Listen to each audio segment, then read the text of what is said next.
So folks, you're very welcome to another episode of the Behind the Walls podcast with Pete and Ferg. I love the way he does that little bit. It's great. So today we are going to talk about a subject that I am absolutely not an expert on. So my good man Simon is here and he is a ventilation consultant. I'm going to call him an expert because you're going to all tune in and realise how much of an expert he is. Simon, tell us a little bit about who you are, what you are. That's probably too long an answer for a podcast of what I actually do, but I suppose principally I wear three hats. One, I'm a consultant in the building industry, so I advise organisations, housing, local authorities, businesses, how to manage ventilation and air quality and to get better outcomes for people, basically.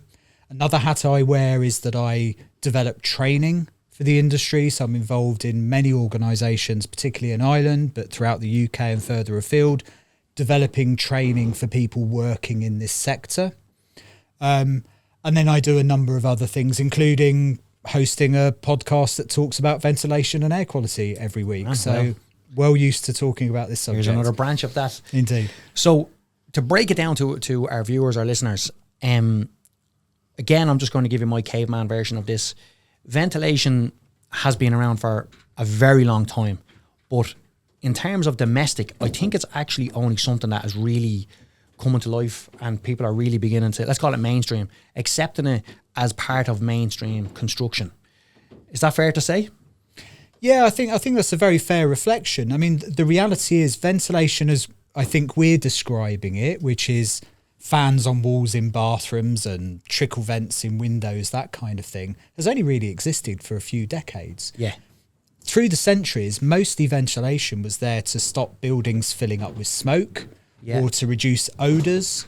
It was there as a principal function of the building rather than the protection of something like our health. Yeah. So it's only really as we've started to build more modern buildings that are perhaps more airtight, that we started to realise that we need to provide things within that space to move air to keep those buildings healthy. So it is, in fairness, a fairly new concept. Am I right in saying that the increase in insulation has therefore led to the requirement for more ventilation? Because I have an old saying that I throw out there all the time: a lack of ventilation and insulation will always cause condensation. And for me, I think in years gone by in the old buildings, before air tightness came in, before, insulation products became again very mainstream, which is pretty much only a few decades, as you said yourself there, the buildings were able to breathe.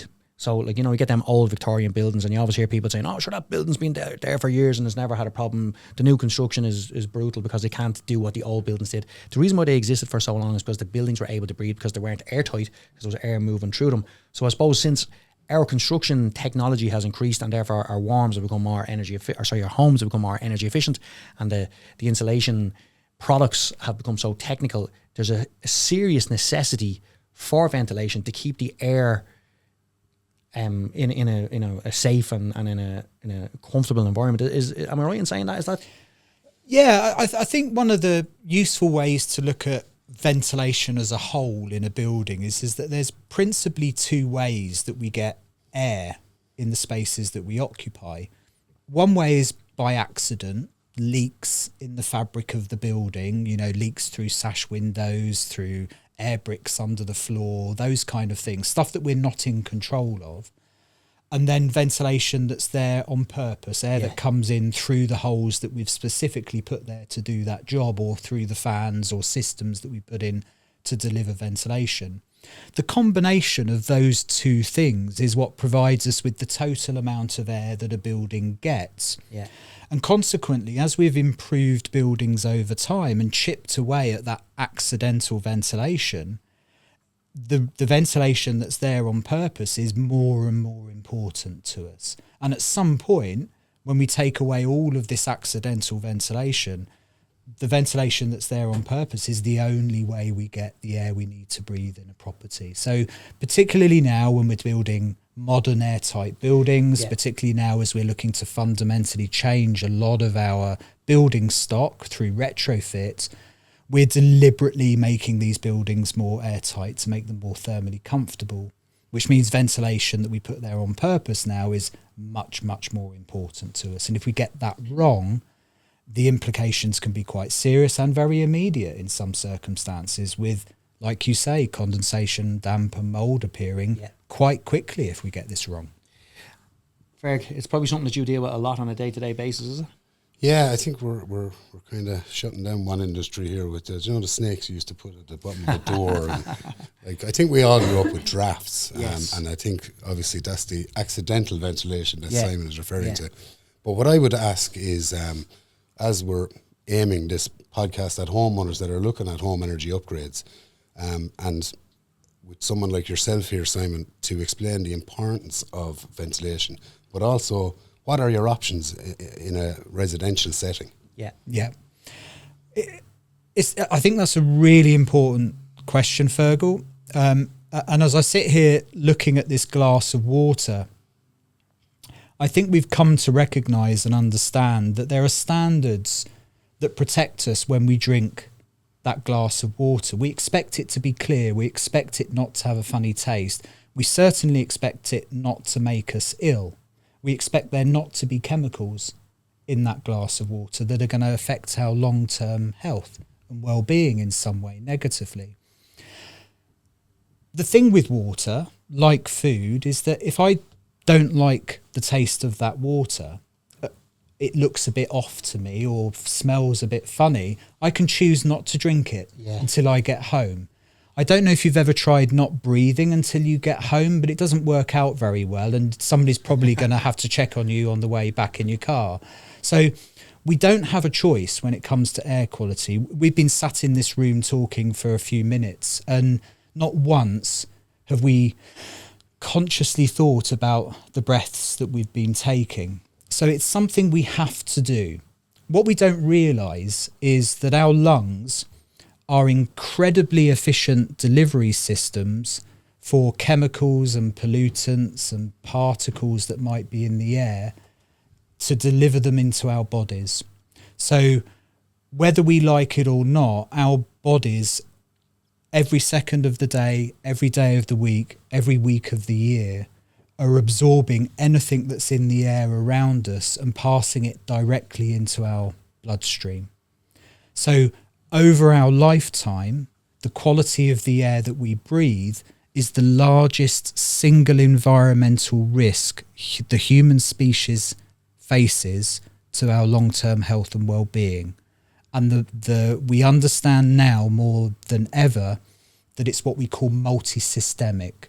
So every organ of our body is impacted by the quality of the air that we breathe. So we now understand that cardiovascular disease, early onset dementia, liver disease, cancer, low birth weight, impacts infertility, almost every long-term illness you can think of that's associated with systems in the body is impacted by air quality.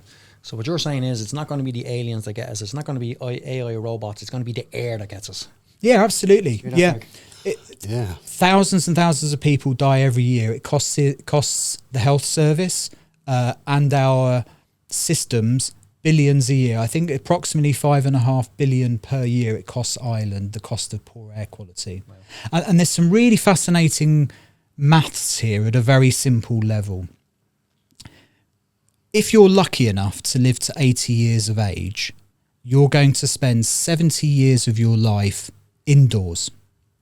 In fact, there are whale species that spend more time breaching the water than humans spend outdoors in outside air. It's only 20 more years for you, Peter. Exactly. And if you're from vulnerable groups or certain sections of the community, it will be considerably more than that, actually. So 70 years of your life are going to be spent indoors. The vast majority of your exposure to even outdoor air pollution will occur indoors because you're there so much. 55 years of that 80 years is in your own home. So it's just statistics. Your home has a massive impact on your long-term health and well-being. So our homes, what we do with our homes with Retrofit, how we improve them, how we consider things like ventilation, is actually one of the most significant things we'll do to not only our long-term health and well-being, but our kids. In Ireland, We have one of the highest asthma rates in Europe. Yeah. Every 5.5 minutes in Ireland, somebody is admitted to hospital with asthma. So this stuff is real. It's impacting real people in real ways every single day. And ventilation is one of the cornerstones for good outcomes from those spaces. And it's one of those things we're really only playing catch up on now and understanding how important this is to us. Right, so you're after frightening the life out of everybody now with all them statements, right? Well done, Simon. Glad. Appreciate that. I'm glad to. Appreciate that. All joking aside, you know, what you're saying is dead right. Look, we spend a huge amount of time living in our homes, sleeping in our homes. Going into the winter period of time, you spend much more time indoors. It makes total sense to have the air quality within your own home in a good level. So how do we do it? Again, I do think that it's important that anybody who's listening here, there's so many different grades of homes, the B or rating that we talk about, the air tightness of your home has a huge connection to every part of the discussion that we're going to have here, because like as Simon said there earlier on, there's accidental ventilation happening all the time, and then there's the controlled ventilation. So, you know, the higher value of air tightness you have in your home, the more you need to be careful of the management of your air, which is where you want to be, because then you're actually able to control it and manage it. So how do we do that? You know, you hear lots of different systems out there. You know, you've got your central ventilation systems, which can be quite simple. And then you have as what I call the octopus, where you've got these huge, you know, ventilation systems put in the attic, and then there's like just, you know, huge amount of ducting sent to every room in the building. If you were a listener now, what would you recommend someone do about ventilation? Because my last point on this is the amount of houses that I've walked into, and the vent in the corner, you take off the lid and here are a big pair of, I don't know, socks or t-shirt, or underwear or t-shirts. Yeah. I don't know where you're going. A big pair of old newspaper, whatever, stuffed in, and they're going, I don't know how this room is, you know, got condensation in or whatever, you know, and that's a really easy one. But then as, you know, you take out when you actually ventilate the room, people have a fear that if they actually put a vent in the wall, all the heat's going to go out through it. They need to accept that that's not the case, and that if you can control it, it's obviously very beneficial. So how do you recommend people take that next step to controlling the air within their building without being too technical about it? Yeah, I think at a fundamental level, and look, this stuff can be complex. We can talk about how important air quality is. There is an overwhelming number of ventilation system types out there and manufacturers. It can be quite a daunting horizon to look at as a homeowner.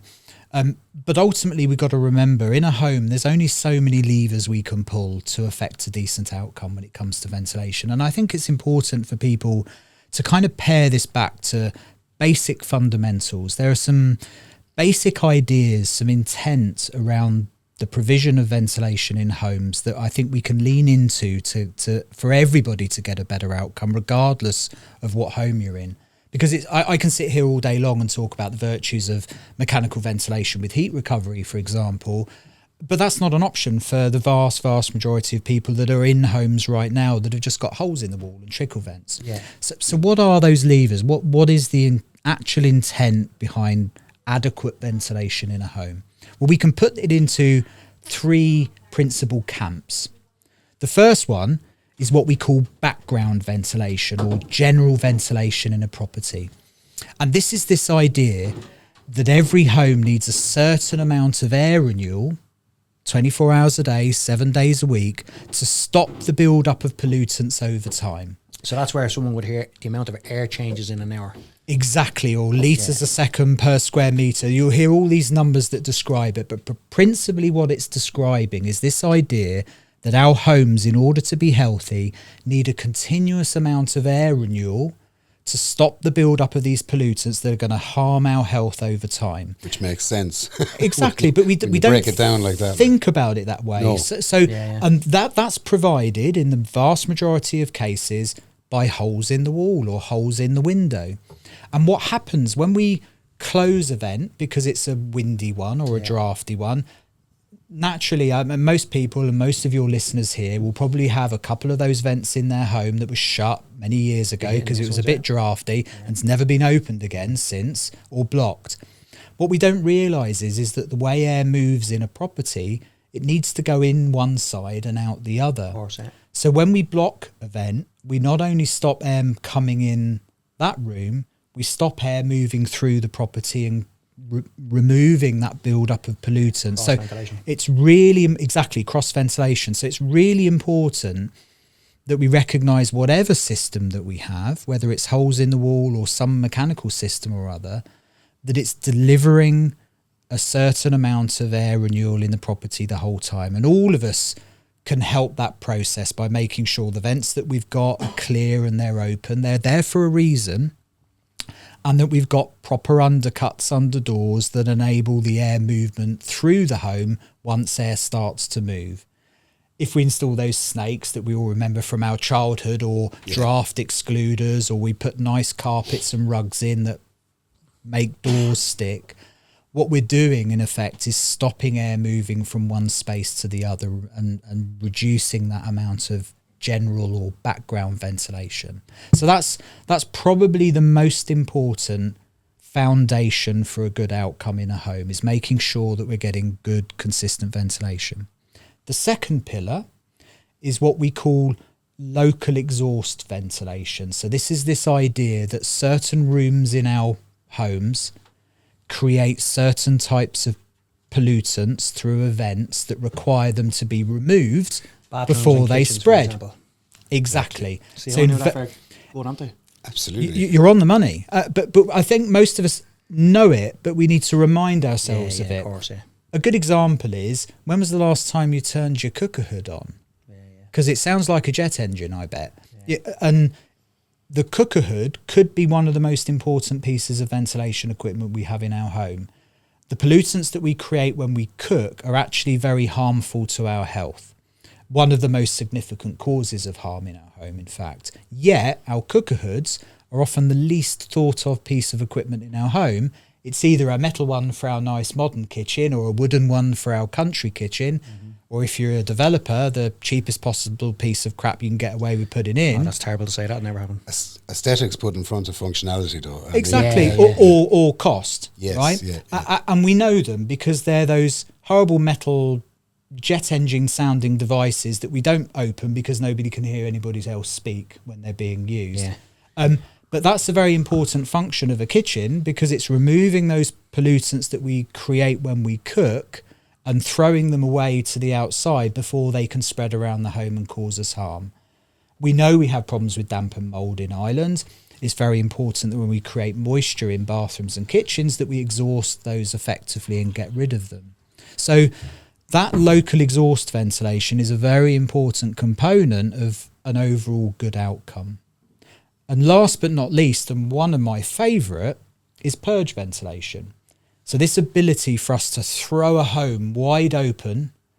Think of growing up and your mother coming in and throwing the windows of your bedroom open before you got up, and the house being freezing. So that's actually a big thing in Scandinavia, isn't that right? Yeah, in Germany we call it luften, which is the German for airing the home. And it can be an incredibly effective tool for removing the build-up of pollutants in a very short time frame. The fear people have with airing the home is that we lose all the heat. Yeah. But actually the way building physics works is there's a lot of build-up of energy stored within our walls and our ceilings and our floors. So what happens when we purge a home is we would take all the heat out in the air, but the moment we close those windows half an hour later, all that stored energy all immediately radiates back into the room. So you can air a big home, and within half an hour it's back to within a degree of the temperature it was before you started. Yeah. So even in winter, it can be a very good way for people that don't have an effective ventilation system to stop the build-up of moisture and pollutants in their own home. And those three pillars, if we think about ventilation in those terms, can have a really big impact in outcomes for all of us. I actually do the purging a few days a week, and it's amazing the difference. And I have demand control ventilation in my house, but the actual difference between opening windows, I mean, and it is amazing. But the difference is then you can feel the fresh air, or you can nearly taste the fresh air, kind of thing. And that's a culture and habit thing. That that's something we have to we have agency over. Ventilation systems are often automatic, or they're working in the background, and we don't really think of them day to day or week to week. It's only when it starts making a noise or something's a problem we even think about it. Yeah. So we need to kind of get it back into a culture and a habit of thinking about how fresh our home is and how clean our home is. And one of the ways we can do that is by doing things like opening windows. Purge. I suppose the energy efficiency, sorry Pete, I'm trying to ask you a question, yeah. The energy efficiency challenge is that I suppose every other measure apart from ventilation, we're trying to keep heat in. Yes, yeah. And now we're saying, well, you also need to let it out. So it's counterintuitive. You're kind of saying to yourself, right, you want me to... So we're trying to educate people to create this energy efficient home to store heat, but now we're kind of saying, no, you need to also get air to be clear, and you need to change your air. So it is counterintuitive. Someone's going, well, hold on for a second. If I have a hole in the wall that is working to either blow air out or suck air in, it's changing the temperature in the room. And I think in Ireland, we still have the mentality that that's a negative thing. And we need to change that. My question I was trying to ask you is, what is your favourite or what is your preferred system? So you've just said you have your own system in your own house, a demand system, is it? I have demand control ventilation, which is a simple system. Explain that. But it's a mechanical ventilation system where the wet rooms have mechanical ventilation, whereas the habitable rooms, we'll call, each have a passive air. Yeah, they're worked on a moisture strip though. Okay. So moisture in the air, the strip opens. We should be asking Simon this because he knows a lot more about it than I do. Yeah. But that's the system in my house. It's a very simple system without, it's natural ventilation, and then you get onto this kind of system. But I suppose in what we're talking about, the challenge of keeping the heat in, these fins open when they need to open, rather than natural ventilation, which is open all the time. Yeah, so a good way to view that, Fergal, is that, when we put heating systems into homes, we put them in with thermostats because we recognise we want to control automatically how those systems react to the environment, right? What a demand control ventilation system does is simply react to the air quality environment. So it's a bit like, you should have asked Simon. It's a bit like having a TRV valve on a radiator. You've got a demand control valve that's adjusting how much air is being let into a room or being extracted from a room based on the need at that moment. The advantage of that is that if you don't need as much ventilation, if the room is, people aren't there very much or they're out at work for the day, that system can back off and save energy. Yeah. But if that room is highly occupied and there's lots going on, that room can react accordingly and ventilate enough. So it's an automatic or intelligent way of ventilating. Yeah, so just to break that down and simplify it again, is that you've got a vent in your wall which has got a humidity sensor in it. Yeah. And then you also have your humid rooms, which like your kitchen and your bathrooms are more, they've got a directly ventilated system which will come on, again, probably controlled by humidity again, isn't it? So again, there's nothing really complicated about this apart from the fact that you say that there's an independent fan that's extracting the air from the moisture locations, and then you've got a very simple system which is a vent in the wall that is slightly intelligent because it basically is allowing the vent to open when it's required. And you can buy them anti-draft vents and humidity vents mainstream now as well, and I'm always recommending people to do that. The anti-draft one is a good one because, again, you said it earlier on, the reason why the socks or the jumper or whatever it was gets stuffed in is because especially if the vent is positioned in a location where there's a lot of wind direction coming that way, an anti-draft vent can prevent that whistling sound and that feeling of draft. What's your favourite ventilation system, Simon? Domestic. My favourite ventilation system is the ventilation system that's appropriate for that particular scenario, and that's not what an answer. What an answer! But the reason I say that's not a political dodge, but one of the biggest problems we have in this sector in general is always looking for a silver bullet, looking for that one product, that one system that I can just not have to think about what I'm doing and just install everywhere because I can get a better price. I don't have to think about how it works each time. And that's not what ventilation is for. Ventilation is an engineering solution for a particular problem, and it needs to be designed to meet that particular demand. The one thing that I would say is that, particularly for listeners that are, they're often coming from spaces that have been what we would call naturally ventilated, so a holes low in the BR wall, rating. and a fan that comes on with a light switch in a bathroom, is that one of the downsides of that approach is that because we're not in control of one of the biggest influencing factors of outcomes for those systems, which is Mother Nature, how hard the wind is blowing on a particular day and from what direction, we have to put some pretty big rules of thumb in place to make sure we cover all the bases, which means it's a pretty uncontrollable system, which is why we end up having to close vents and seal stuff off, because on the wrong day and in the wrong wind direction, they're uncomfortable systems to live with, right? And we all know that. The best thing we can do, I think, as a society in general, is move from those naturally uncontrolled systems towards mechanical systems of almost any other description, whether that's MVHR, continuous extract systems, demand control systems, all of these different types that are out there. But the one thing that all of those do together is it puts the control of outcomes in our hands, not on whether the wind is blowing on a particular day. We get to decide how much air is enough for that property, and that's a really important distinction. All of these systems, if designed correctly, we can determine how much air is enough for a home. And if we get it wrong, we get to turn it up a bit. And if it's doing too much, we get to turn it down a bit. Very good. But that's now in our control, not on whether or not we're on a windy hill or in a valley or whether the wind's blowing for the wrong direction that day. And that's a really important distinction. And often the jump from holes in the wall to a continuously running mechanical system don't have to be that expensive. In fact, they often look very similar to what you had originally. It's just they're doing things in a slightly different way. Yeah. So this isn't a space to fear. The important thing is to speak to people that know what they're talking about and are going to design a ventilation system that's appropriate for you, your house and your family, because every home is going to be different.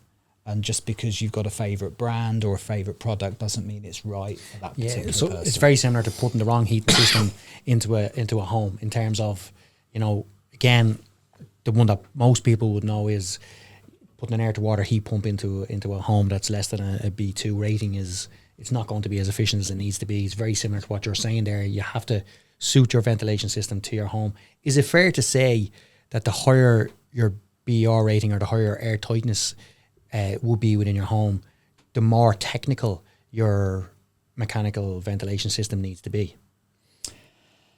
Not necessarily. That's a really interesting question. When we move to very energy efficient homes, so like I say, a passive home. Yeah, someone's aiming for an A1 passive home. Yeah. So when we're moving to very airtight, very energy efficient homes, certainly there's an advantage to being as energy efficient with that ventilation as we can, because if you think about it, once we've removed all the energy loss from accidental ventilation through heat moving through the walls, because we've got good insulation and good windows, the only really heat loss that's left is the heat loss through ventilation, right?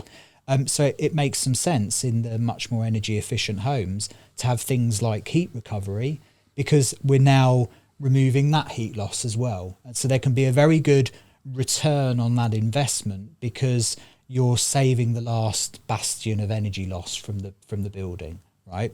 But that's not the only reason we ventilate. Energy efficiency is really second on the list. The most important thing is air quality outcomes. And even in less energy efficient homes, good mechanical, particularly balanced heat recovery type systems, while you might not get as much a return on investment from an energy perspective, they're still going to deliver controlled mechanical ventilation, often filtered into every room of the property.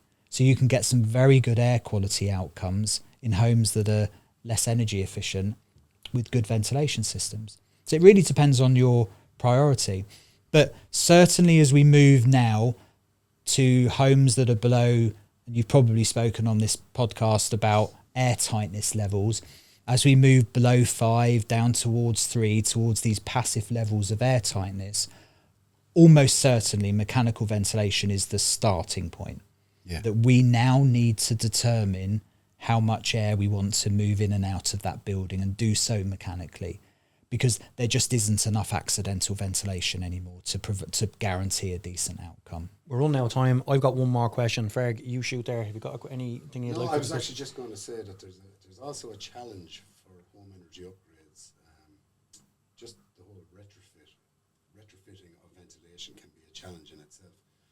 Like we get a lot of homeowners that they hear heat recovery, that's what we want. But when you go through the whole process and the design and the actual disruption that's involved in putting a retrofitted ventilation system into a 2-story house, bungalows are fine because you have the whole attic to work with. But there's a challenge in itself in that. What I'm still stuck on is this t-shirt and stuff in the natural vent, because I suppose people don't realise the actual danger of it when they have an open fire or a stove and there's no air in the room.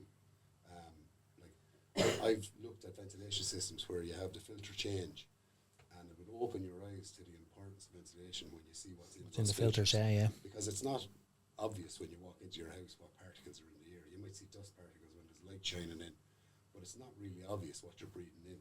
But if you see one of those filters, you'd certainly have ventilation on the top of your list.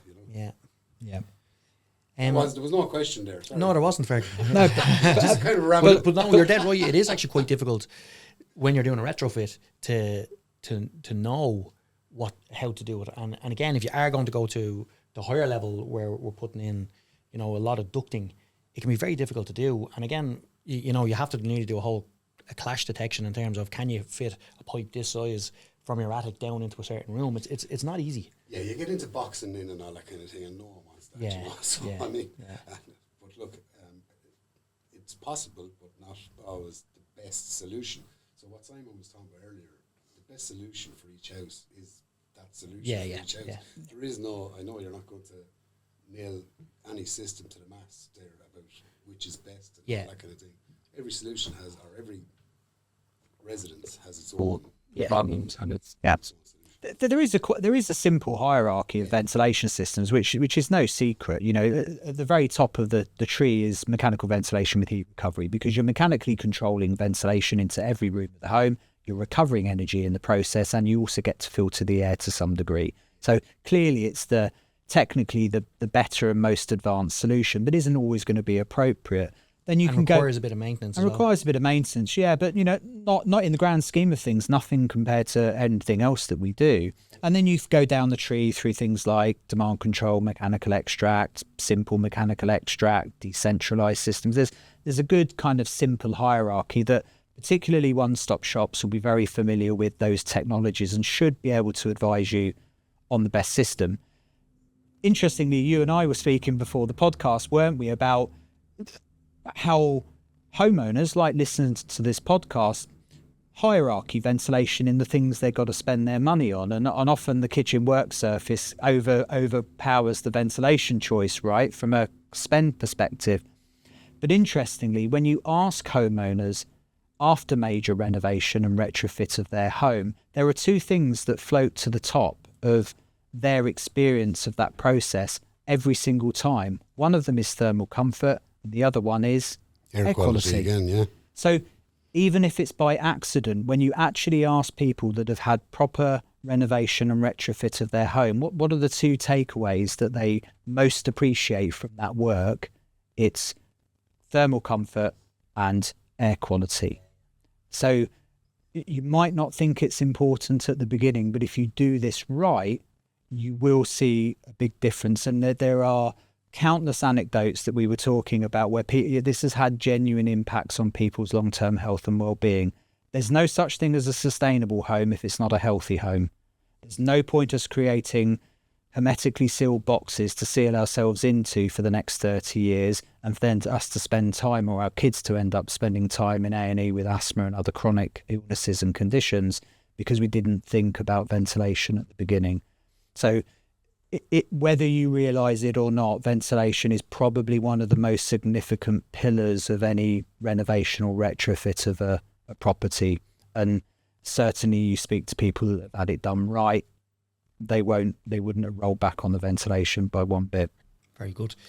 It is definitely one of those things, though, that people have to do their research on and have to understand it and commit to it. And hopefully, if they've listened to what you've said, it'll help them make those decisions. So here's my question. We've just had a very nice warm summer, and there have been probably a 3 to 4 week, maybe even 5 week period where overheating was happening in people's houses, simply down to people like my good friend Dermot Bannon, you know, getting people to put in big skylights, and lots of solar gain happening within homes, coming into homes which are now better insulated. So does ventilation help keep your house cooler? Like, is it going to assist it, or do you then have to consider putting in cooling systems, like some sort of a, you know, refrigeration type of a system, you know? What's your thoughts on where that's going? Because I definitely think that's something that people are beginning to consider now, is that their homes are starting to slightly overheat, which I never thought we'd say in Ireland, but it's a fact. Yeah, and what a hell of a Pandora's box to open as the last question. Well, sure, that's what I'm here for. Overheating in our built environment, particularly in the residential sector, is probably one of the next big challenges we've got. I know organisations that are doing retrofits at a local authority level in Scotland that are actually introducing groundings on the external insulation for external shutters now, because the weather modelling suggests that within the life frame of that external insulation, they'll need to externally shutter windows to stop sunlight getting in, to stop overheating. Wow. So we know this is a problem coming as a result of climate change. Our environment is fundamentally changing.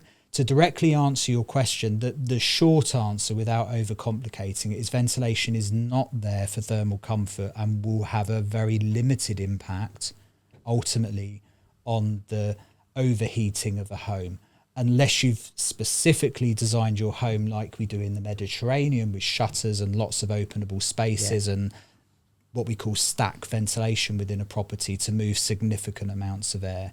The kind of mechanical ventilation that we're talking about simply can't move enough air in a heat wave where we get that sustained level of heat through the day and into the night to cool that building significantly. And there you face two choices. You either condition spaces, so we start thinking about air conditioning, which is not a space we particularly want to go into, or we start designing our buildings to deal with overheating. And that's where we start looking at things like solar shading and natural shading and things like shutters and an ability to protect ourselves from that heat. It's much easier in homes and houses than it is apartment blocks and so on. And one of the focus areas of overheating at the moment in the residential sector is in apartments, where we build these hermetically sealed apartment blocks with lots of lovely glass and balconies and things like that, but with almost zero solar shading. And we're getting some significant health impacts from people living in those properties, sustained levels of very high heat.